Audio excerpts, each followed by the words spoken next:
Obrigado, pessoal. Eu sou Rubens Kiel, eu trabalho no NIC-BR e, mais especificamente, no Registro BR, onde uma das minhas funções é exatamente definir aí, recursos aí dos serviços de registro de domínios. E uma das coisas que a gente não gosta no registro de domínios é o uso para atividades maliciosas em geral. Isso diminui aí a reputação e a credibilidade dos domínios BR para os usuários que fazem um bom uso deles. A gente não gosta disso, então vamos combater isso. Que bom que o meu filho não está assistindo essa apresentação, porque eu fico falando para ele não brigar com os coleguinhas, não bater em ninguém, e aqui a gente vai usar um monte de metáforas de briga, pancada, guerra, combate, mas vamos lá.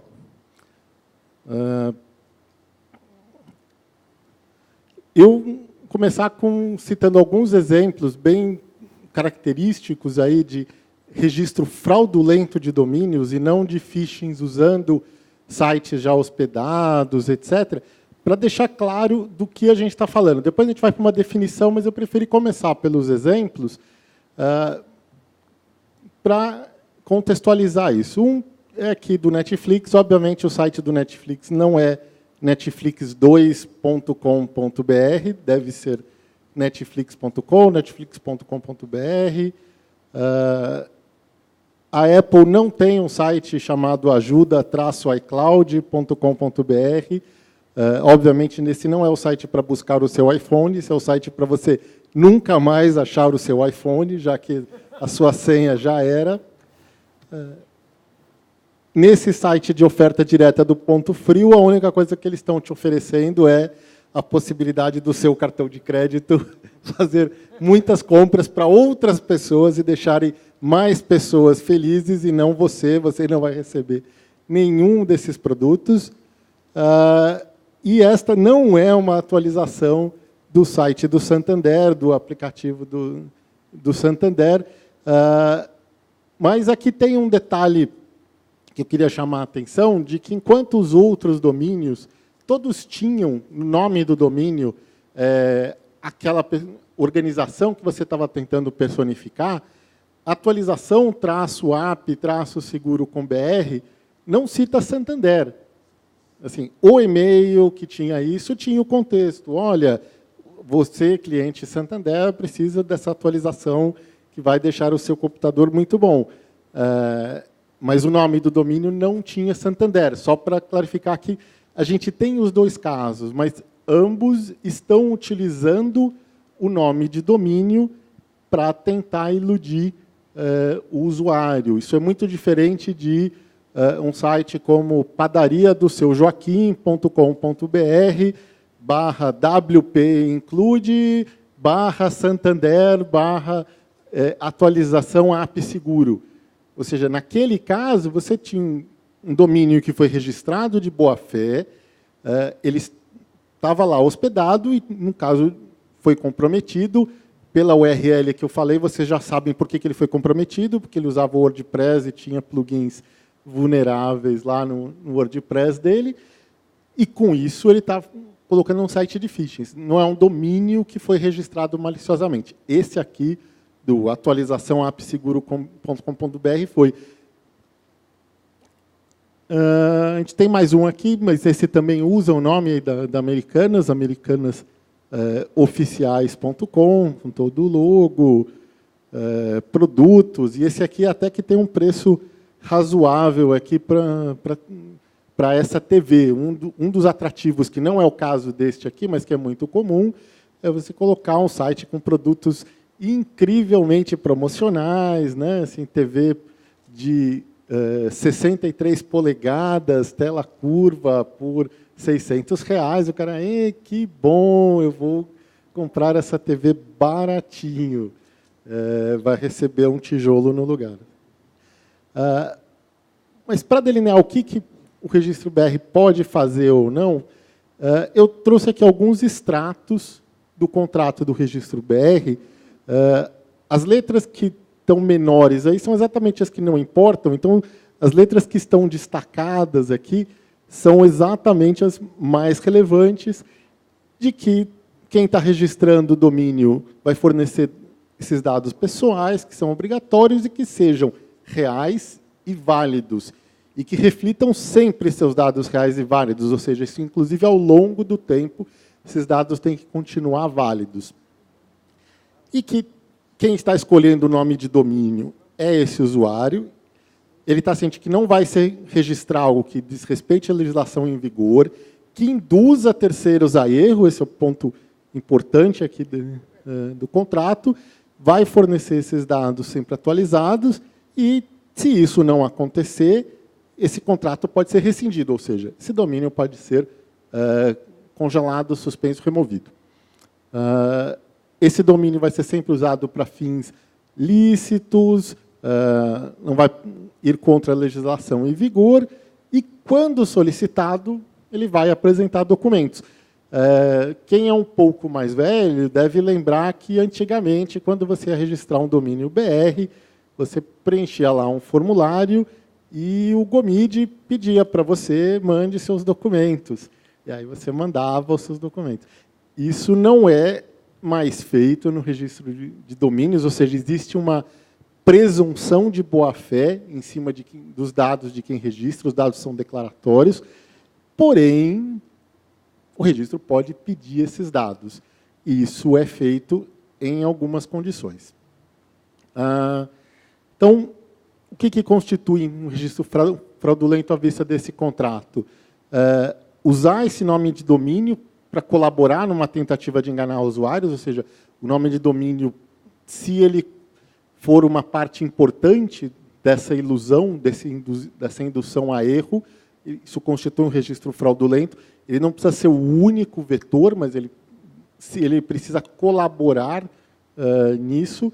Também constitui usar dados falsos de registro e um outro caso constitui usar o domínio descartável. Um domínio descartável é um caso onde você não tem exatamente uma necessidade daquilo enganar aquele usuário, você só está querendo reciclar domínios rapidamente para combater quem esteja te filtrando do outro lado. A gente teve um caso assim em que alguém usava para DNS reverso. Então, ele colocava lá o seu serviço cloud-based e registrava domínios descartáveis só para ser DNS reverso, colocava lá DNS reverso, registro SPF, etc., só para tentar parecer mais confiável na entrega de e-mails, era um spammer. E ele ficava registrando outros domínios, e ele conseguiu a proeza de ser o primeiro a ganhar rota nula no AS do registro BR, para que ele nem conseguisse mais registrar domínios. Depois de umas 2, 3 vezes que ele mudou de bloco IP e a gente continuou dando rota nula nele, ele parou de usar, ele deve ter ido para outro TLD. Boa sorte para ele nesse outro TLD. Por favor, não volte. O que a gente pode fazer em um caso onde haja ou uma constatação, uma desconfiança, né?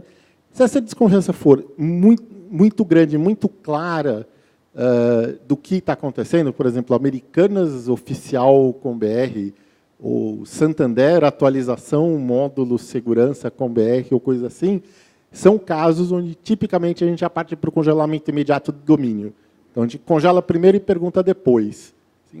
Assim, não tem um motivo factível, razoável, plausível para que isso tenha sido registrado de forma legítima, mesmo considerando questões aí de liberdade de expressão, mesmo considerando, por exemplo, que muitos serviços podem sofrer críticas, e aí alguém está querendo registrar um domínio crítico a esse fornecedor, mesmo que essa pessoa seja um revendedor desses produtos, que é o caso que acontece muito com os bancos na questão de seguros, porque seguros são vendidos por agentes de mercado, não são vendidos diretamente por esses prestadores.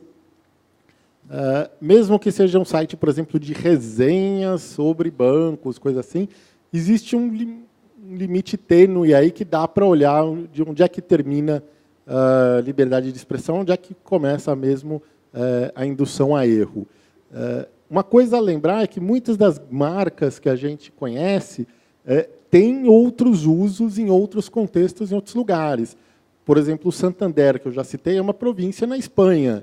Então, do mesmo jeito que a gente fala aqui de Minas Gerais ou de Goiás, alguém falando num contexto de Espanha pode citar Santander como uma província da Espanha.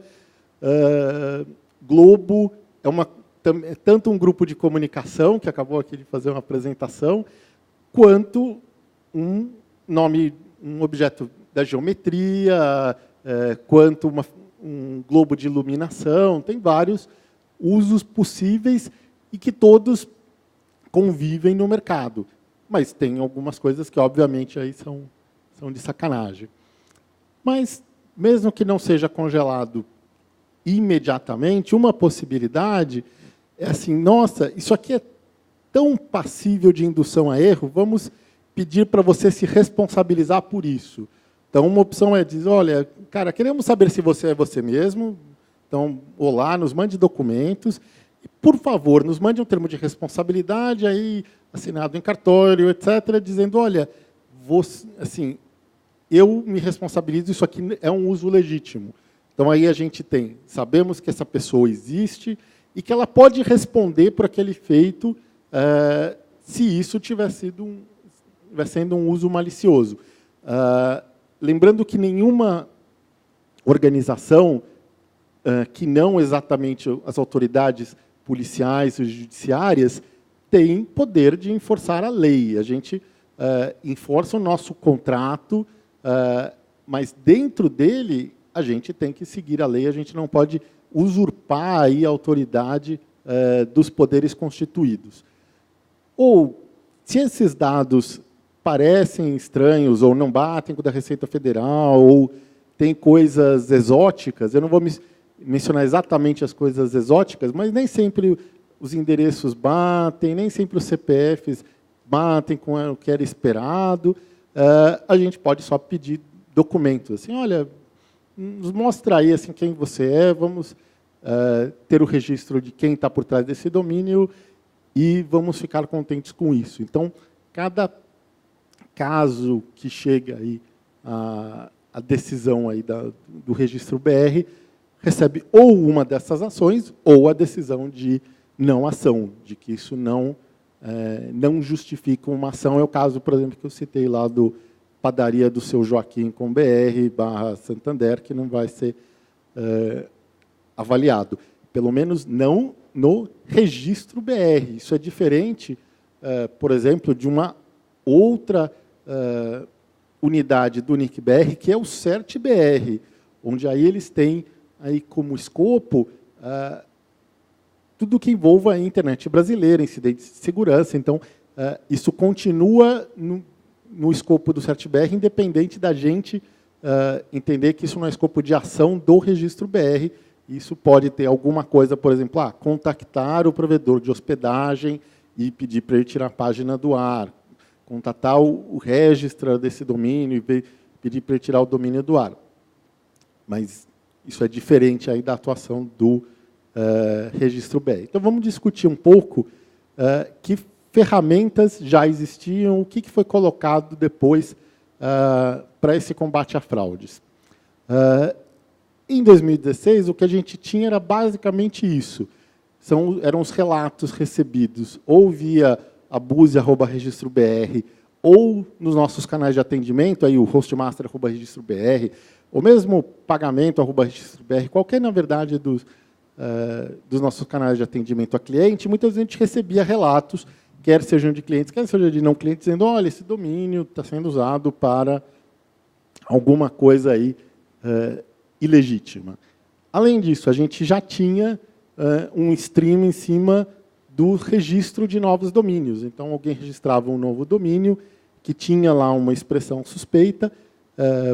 Pelos slides que eu coloquei aqui inicialmente, aí, de quais vocês até já imaginam o que coloca, mas que é uma lista dinâmica, né? Se vocês lembram aí de phishings de alguns anos atrás, eles não tinham, por exemplo, o Netflix, porque não existia o Netflix, né?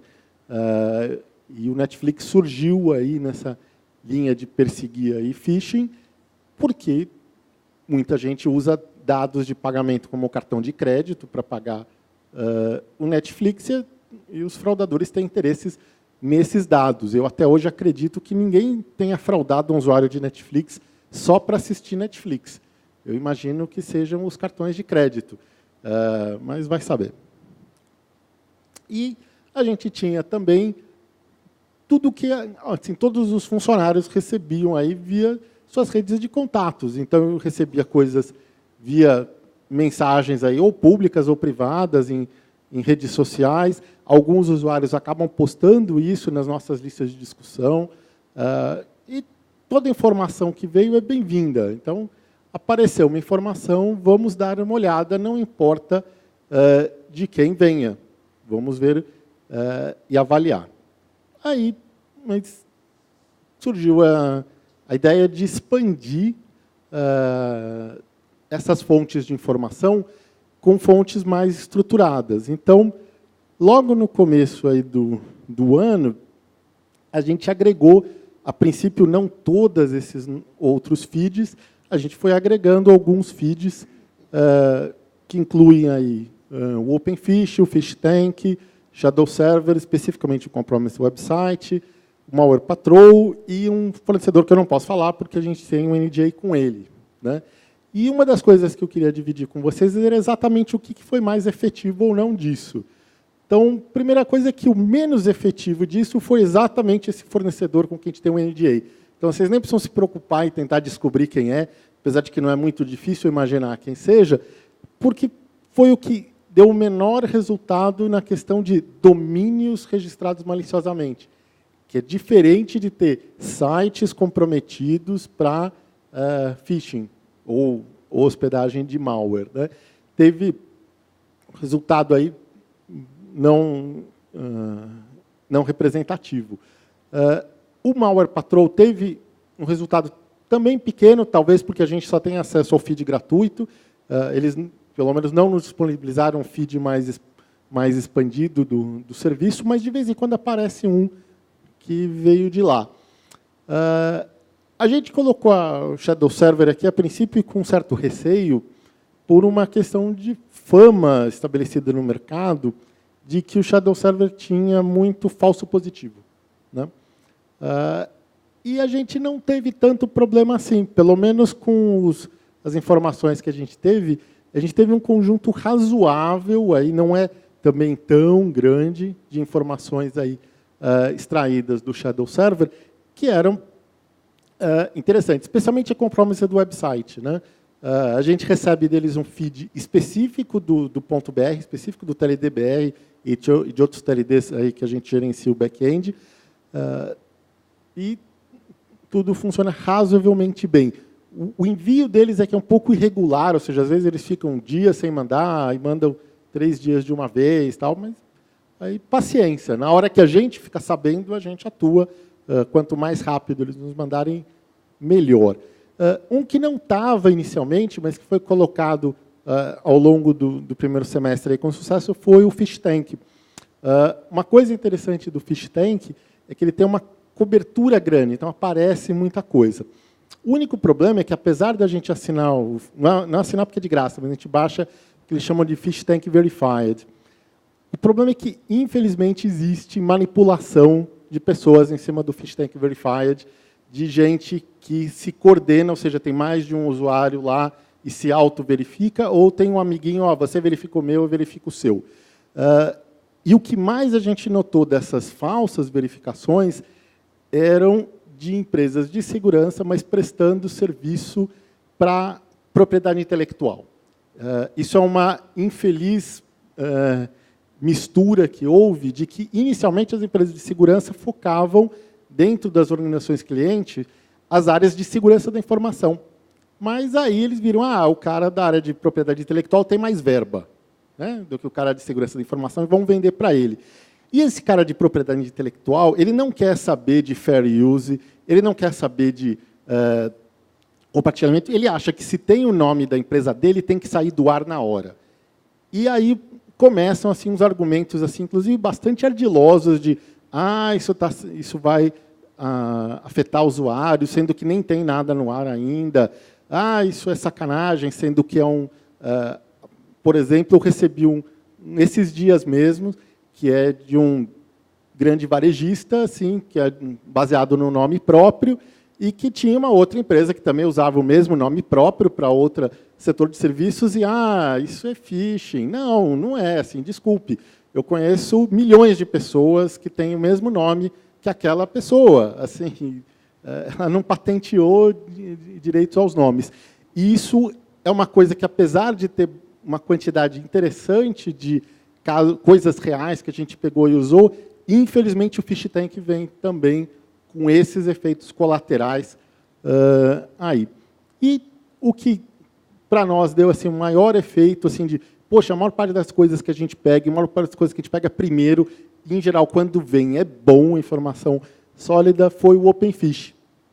Então, a gente começou a usar o OpenFish no começo ainda do serviço deles, eles nem tinham ainda níveis de associação, tanto que a gente está até hoje no nível único, recebendo aí gratuitamente, e continua funcionando bem. O único problema é que funcionou tão bem para a gente, que aí eu comecei a recomendar para outras pessoas. Olha, pegue o OpenFish, use o OpenFish. Se você é de instituição acadêmica, eles têm um programa de instituição acadêmica e tal. E as pessoas me dão um feedback de que eles não respondem, não falam nada, etc. Então, parece que eles precisavam ajeitar aí o atendimento ao cliente, a área comercial deles. Então, a área de operações deles é muito boa e continuamos recebendo informações muito interessantes deles. Apesar de eu ter feito a pergunta aí de qual é mais efetivo, na verdade, isso está em ordem decrescente. Ou seja, primeiro, o mais efetivo é o OpenFish, o último, menos eficiente e eficaz aí, é o tal do fornecedor com NDA, que eu não vou contar qual é. Mas tudo bem, aí estávamos aí, começamos a colocar isso, né?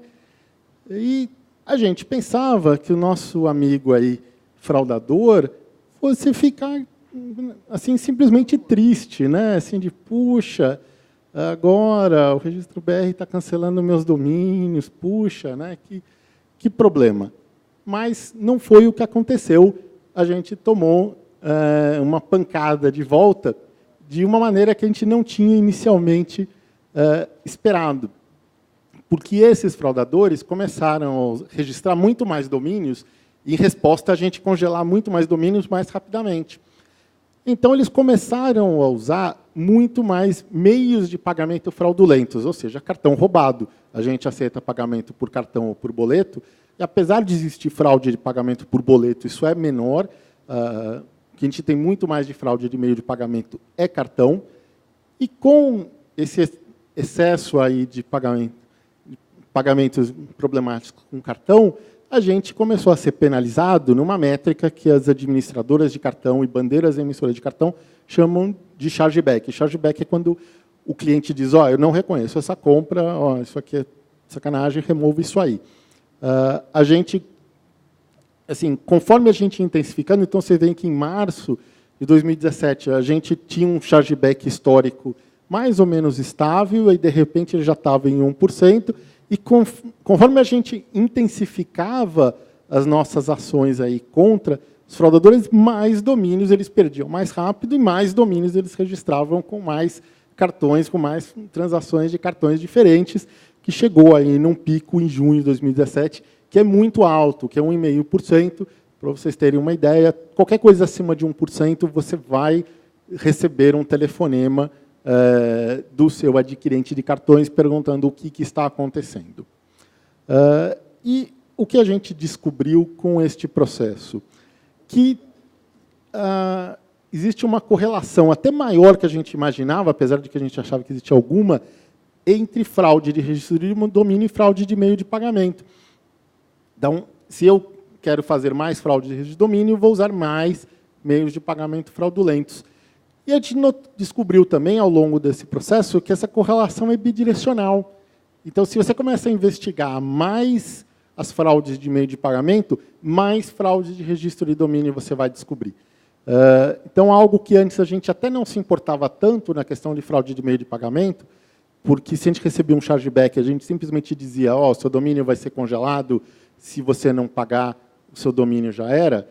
e isso era suficiente com o usuário legítimo, com o usuário fraudador ele não está nem aí com aquele domínio perdido, ele vai registrar outro.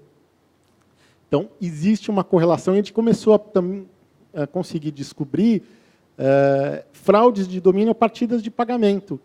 Então, mesmo padrões que a gente não tinha ainda no feed de palavras que a gente notava que tinham muitos, mesmo que não tinham outros padrões de fraude, apareciam no meio de pagamento, eram também fraudes de rede de domínio que a gente não tinha percebido.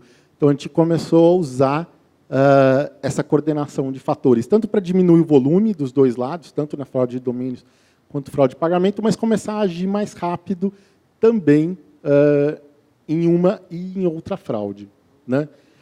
E que a gente fazia também, a gente já tinha planos de aumentar a equipe, tinha inclusive já, antes de tudo isso publicado, uma vaga publicada no site do registro de Registry Security Officer, e a gente resolveu então colocar mais reforços aí nessa guerra.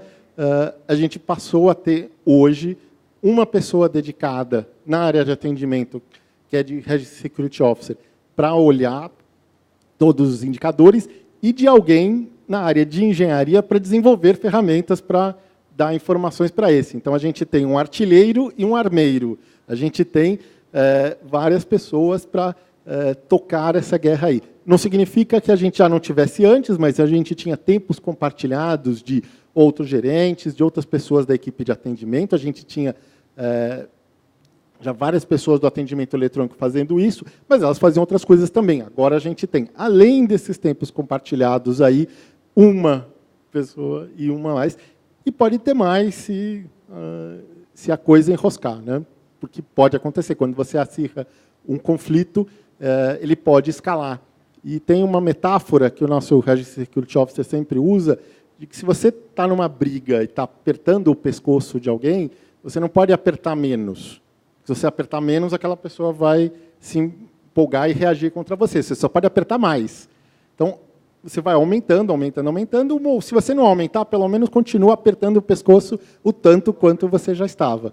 Então, isso só vai para cima, não vai para baixo. Não é um esforço que possa ser feito apenas assim, vamos fazer 3 meses e limpar isso e depois voltar. Vai ser contínuo, né?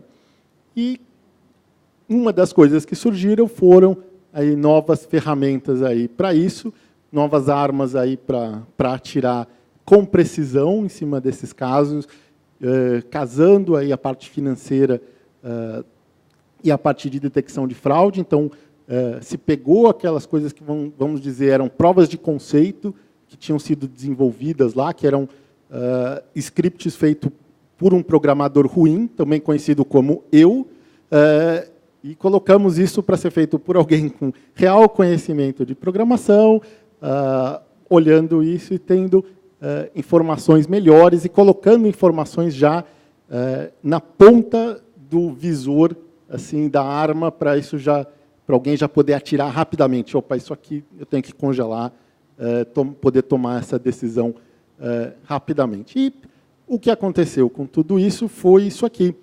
Então, depois daquele pico imenso de chargeback que a gente teve em junho, a gente tem agora, aí, no último mês, um chargeback menor, e eu coloquei a série de tempo inteira, apesar de estar sem valores propositadamente, para mostrar que agora a gente tem um nível menor do que o nível basal que a gente tinha antes. Então, a gente tinha um ruído básico aí, nessa atividade, a gente intensificou a caça à fraude de domínios, a fraude de meio de pagamento cresceu, e agora, com esses esforços coordenados, as duas baixaram, tanto a parte de domínio quanto a parte de meio de pagamento.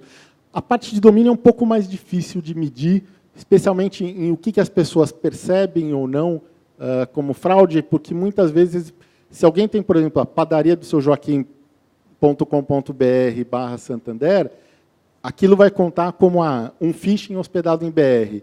Mas aquilo não é um domínio malicioso para a gente, não é algo que a gente vai agir. Então, é um pouco difícil de medir isso. Mas, no caso da parte financeira, essa métrica é clara, essa métrica vem de dados reais. Então, a gente pode ver que essa parte resolveu bem, indubitavelmente. O horizonte que a gente tem aí para o ano que vem é de migrar essas ferramentas internas que hoje basicamente mandam e-mails para algo que seja web, no sentido de sistema web, né, da intranet, que ao invés de encher a caixa postal com mensagens, permita mostrar lá os eventos e dizer assim, legal, vamos agir em cima disso, isso aqui vamos ignorar, esse domínio está tudo bem, vamos esquecer ele por algum tempo. A gente continua investigando novos feeds de informação, mas a gente tem um problema. Qualquer coisa que a gente agregue agora tem um retorno de investimento baixo, porque a gente já está com uma cobertura grande, então o crescimento agora é incremental. E a maior parte dos fornecedores, que não são aqueles que eu citei, são fornecedores de serviços pagos. Então, além do custo de engenharia para integrar isso, e do retorno que é só incremental, em cima de novos domínios que sejam descobertos, além disso, alguns ainda vêm com uma etiqueta de preço. Então, isso é um problema. Então, a gente está tentando ver como é que a gente consegue crescer isso dentro do razoável aí. A ideia também é de colocar algumas coisas que a gente nota que o nosso pessoal faz em termos de conhecimento, de, eu sei que tem esse padrão, eu sei que tem esse padrão de fraude, eu sei que tem esse negócio, e já colocar isso num sistema de scoring, então já colocar os eventos disso classificados por esse scoring, ou seja, fazer, não é um aprendizado, mas é transpor isso em algoritmo, essas regras do polegar que as pessoas com mais experiência usam. A gente está investigando também utilizar padrões de query DNS como indicador, porque quando você registra um domínio para fraude, tipicamente você tem um crescimento de acessos muito exagerado e muito rápido. De repente, começa a ter um monte de queries para aquele domínio, e a não ser que isso seja lançado por um grande grupo de comunicação, que aí tem poder de comunicação para dizer isso, então, por exemplo, se a Globo lança o G-Show com BR, a gente sabe que isso vai ter muita audiência, mas, fora isso, normalmente, se as coisas sobem muito rápido, algo errado tem. E uma consideração que a gente está fazendo também e se ao invés da gente programar esses padrões, a gente começar a ter machine learning em cima do que foi identificado, ou seja, a gente tem esses feeds, a gente tem as denúncias, então a gente tem material de treinamento para que se descubram padrões. E a maioria dos fraudadores não percebe, mas eles têm padrões.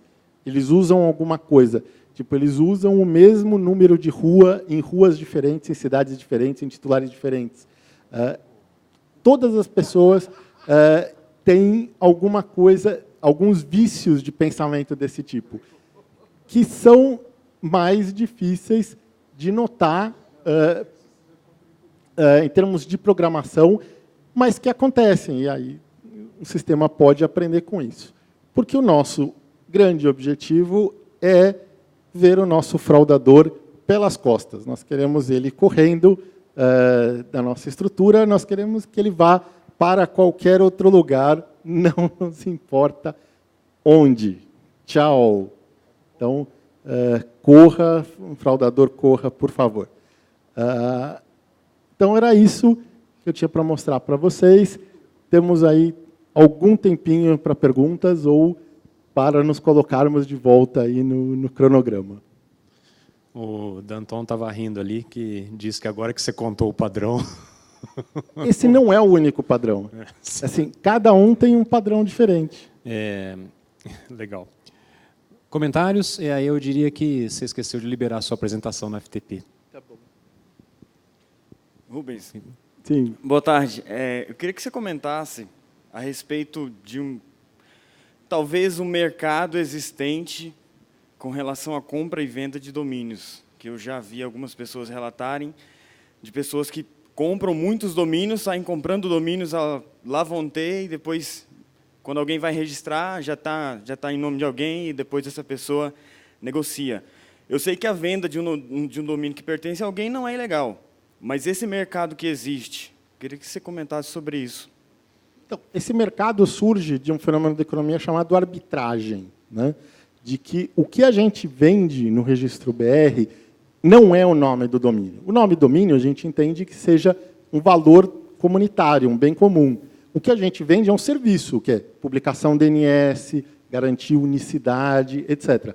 O valor desse serviço é R$ 40 por ano, talvez um pouco mais ele valesse também, mas é um valor por aí, não é R$50 mil, não é R$100 mil, etc.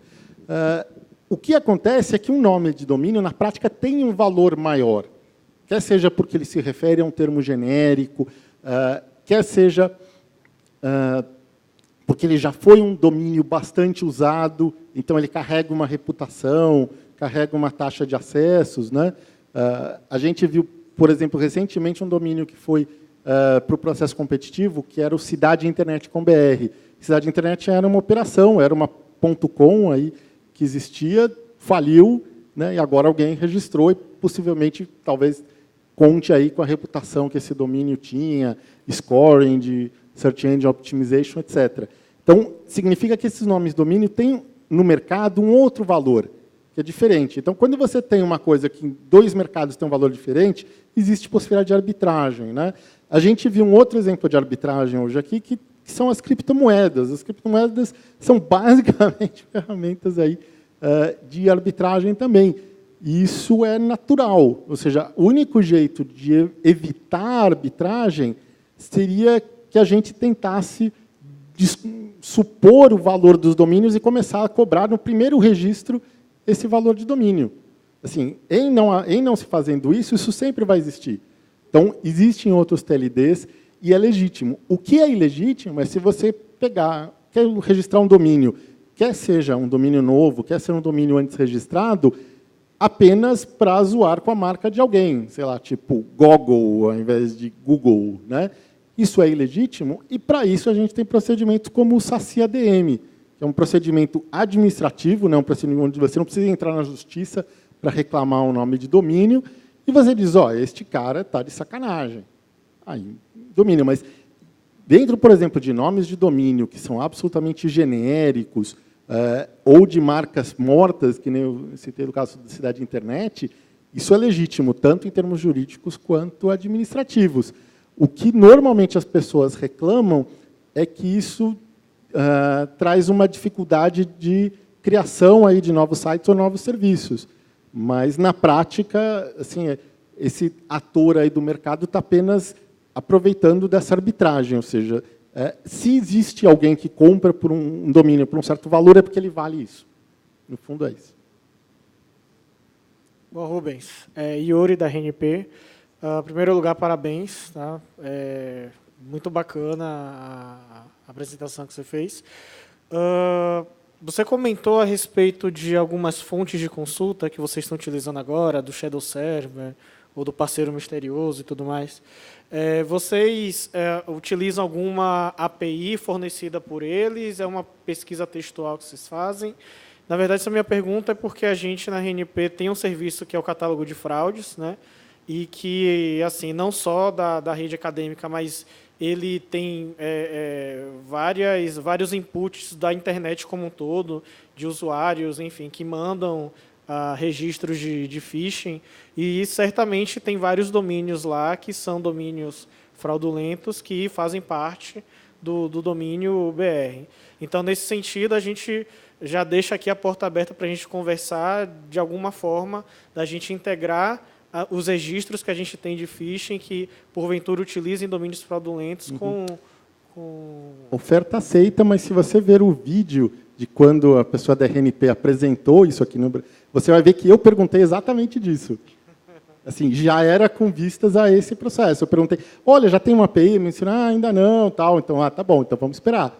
Assim, então, nós já estávamos querendo. Tá? A hora é agora. Então, assim, tem registro em vídeo de reunião do GTR e GTS, onde eu fiz exatamente essa pergunta para a apresentação de vocês. Tá? Assim, então, não é que eu estou inventando esse interesse agora, ele já está lá. Obrigado. Rafael, Local Web. Primeiro, agradecer a apresentação e o pessoal de ferramentas, que realmente quem é provedor hoje agradece quando vocês fazem essas validações todas. Uma pergunta e um comentário, né? O caso que a Miriam citou, do caso da cadeia, era um phishing e em vez do cara, o nome do domínio tinha um W, o cara trocou por 2 Vs. Então, no final quando você olhava o domínio, os 2 Vs realmente pareciam um W, né? Então, realmente não é só no Brasil que acontece e aconteceu nesse caso que a Miriam comentou na apresentação anterior. E o segundo caso é se vocês viram alguma correlação entre o que vocês fizeram com o domínio e uma diminuição no número de spams, seja por métrica do CERT ou seja por alguma métrica como o do SPF-BL, que o pessoal costuma reportar bastante caso de domínio fraudulento para vocês nas listas, né? Da primeira pergunta, questão de comparação aí com TLDs internacionais, etc., o que a gente tem de feedback, tanto de olhar publicações, por exemplo, da Spam House, que lista vários TLDs, tinha também o índice da Blue Coat, que agora é Symantec. Em geral, o BR não está entre os top TLDs de phishing, o que corresponde à experiência que a gente também tem, feedback que a gente tem de fornecedores de ferramentas de antivírus, anti-malware, etc., de que a gente faz takedown rápido disso e outros nem sempre, né? Então, assim, essas coisas têm batido, ou seja, tanto indicadores métrica, quantitativos quanto qualitativos têm combinado aí da gente estar razoavelmente bem nesse sentido. É claro que principalmente o COM-BR, NetBR, não é um safe haven, né? A gente não tem validação prévia, diferente, por exemplo, do BBR ou do JUS-BR, onde para entrar a gente verifica isso de forma muito conscienciosa. No caso de COM-BR, entra primeiro e a gente atira depois, né? Então, a confiabilidade vai ser diferente, é por isso que a gente tem esses safe havens aí. Na questão de spam, a gente não notou efeito na parte de spams, especialmente porque o maior volume de spams, por exemplo, aqui na minha experiência pessoal, o maior volume de spams que eu recebo vem de uns 5 ou 6 prestadores aí de aspas e-mail marketing, mas que não são de e-mail marketing, porque eu nunca fiz um cadastro lá e aparecem. Só que esses usam dados válidos no Ruiz, eles estão lá, estão todos ligados ao mesmo ID, estão todos ligados a um conjunto aí de CPF e CNPJs, e todos estão dando a cara para bater. E, na hora que eles me mandam e-mail, eu não recebo, porque já estão todos no meu filtro lá do CIV. Então, eu não imagino que a gente tivesse tido efeito na parte de spams, e eu também não ouvi falar nada disso spams. A única iniciativa que talvez tenha ajudado era aquele episódio que eu contei do DNS reverso, que aquele lá era um spammer. Mas o caso dele, não é que ele estava fazendo spam, inclusive, algo que não estava naquele slide do contrato não tem spam como algo proibido no registro de domínios. Mas se ele estava tentando usar como mecanismo de disfarçar a identidade dele, aí a gente pôde ir atrás dele. Então, no geral, a gente não tende aí a entrar ter muito impacto nas questões de spam. E a minha esperança pessoal é que os sistemas de credibilidade, tipo SFBL, ou outros que possam dizer, comecem a ter efeito bastante em spam. Então, quando o pessoal da SPF-BL nos perguntou de como é que eram as características assim, do Ruiz, como é que eram os dados, a gente orientou, você pode fazer tantas queries, de quanto em quanto tempo, e tal. E aí ele consegue usar no limite do sistema e aumentar ao máximo a eficácia dele. Mas é só até aí que a gente pode chegar.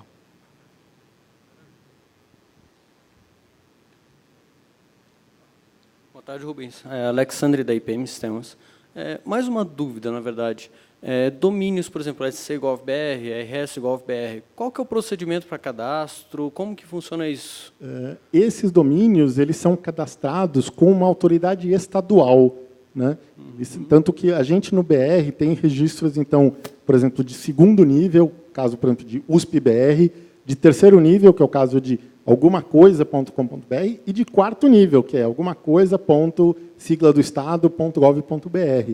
A gente delega no DNS e também no nosso Ruiz uma autoridade estadual que tipicamente é a Companhia de Processamento de Dados do Estado. Então, por exemplo, aqui em São Paulo é a Prodesp.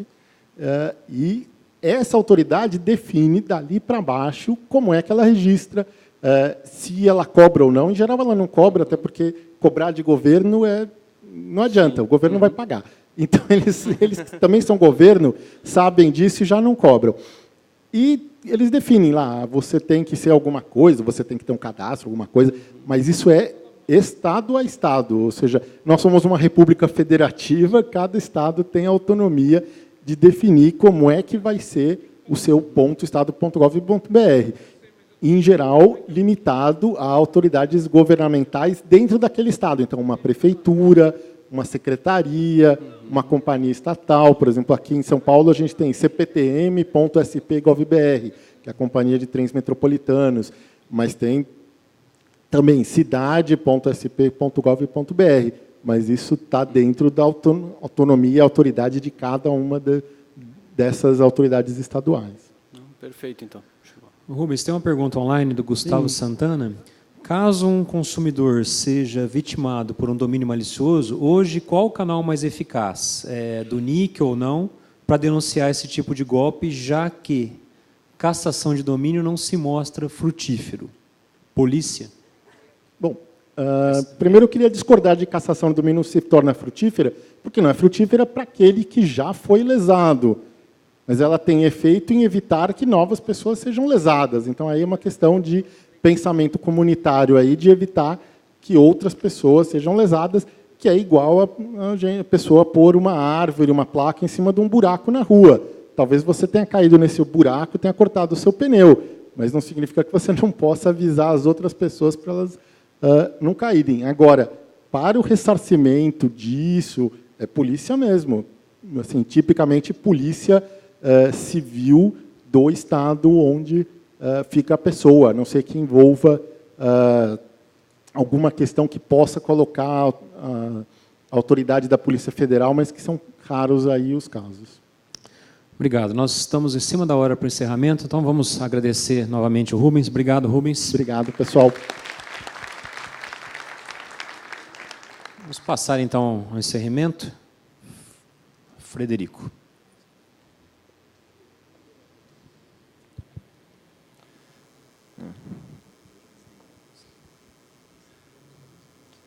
Eu leio. Então, pessoal, muitíssimo obrigado pela presença. Agora a gente está encerrando a 7ª semana da infraestrutura da internet no Brasil. A gente vai ter alguns poucos anúncios aqui. O primeiro é que a gente já tem local definido para a reunião do primeiro semestre do ano que vem. A gente ainda não sabe exatamente a data, e nem a gente tem a localidade, não tem o local exato, e a gente não sabe exatamente a data, mas isso deve ser divulgado ainda no mês de dezembro. Mas então se preparem, em final de abril, começo de maio do ano que vem, a gente vai para Florianópolis, tá? O próximo GTR, GTS, então GTR 45, GTS 31, em Florianópolis, final de abril, começo de maio. Novamente aqui a gente tem que agradecer os patrocinadores da 7ª semana da infraestrutura da internet no Brasil.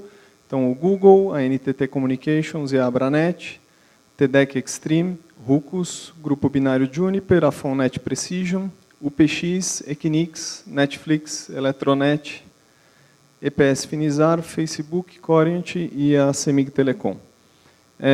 Agradecer a todos os apresentadores que estiveram aqui a semana toda, desde o IX Fórum, o GTR ontem, o GTS hoje, todo o pessoal da organização, os comitês de programa, e vocês que estiveram aqui presentes, o pessoal que está remoto, super obrigado pela audiência aí. Vamos continuar ativos aí nas listas. Bastante importante, né, Adriana, a gente citar. Se você tem alguma coisa legal, eu tenho que agradecer super para o pessoal da Globo, que fizeram 3 apresentações aqui nos últimos dias. Obrigado. Obrigado, Armênio, se você estiver assistindo a gente. E a gente sabe que tem muita gente boa, que nem disseram aqui. Quem estava falando, o Bobinot, estava falando isso, né? A gente tem muito potencial aqui no país e a gente tem que compartilhar isso daí, tem que trabalhar em comunidade. E eu acho que é isso aí.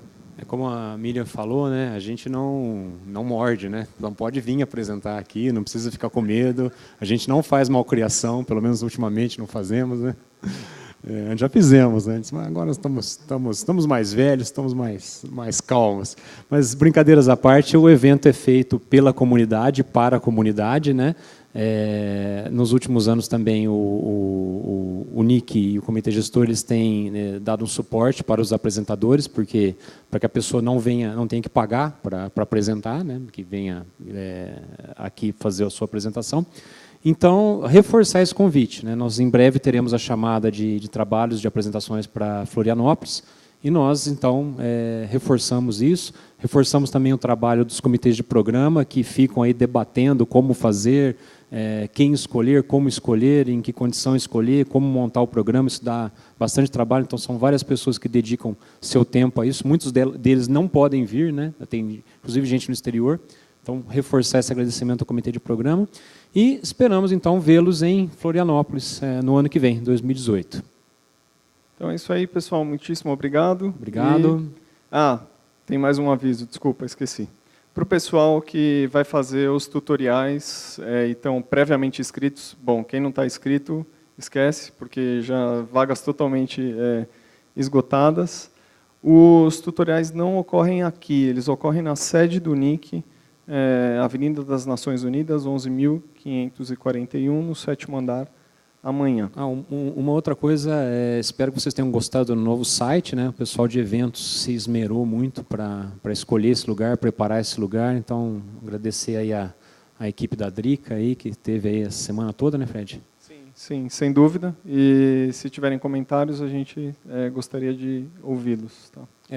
A gente manda os formulários de avaliação, né, via e-mail para quem teve inscrito, e a gente lê esses formulários de fato e a gente procura fazer melhorias no evento com base nesses formulários. Então, o comentário de vocês ele é muito importante mesmo. Não achem que nós não vemos isso, nós realmente vemos e consideramos bastante as opiniões. Então, a gente gostaria de ouvir sobre o novo local, né? Não cabia mais lá no Blue Tree, né? Então, é interessante vocês comentarem sobre o local, sobre as facilidades, dificuldades, etc. Bom, muito obrigado novamente. Esperamos vocês em Florianópolis. Tchau, tchau, pessoal.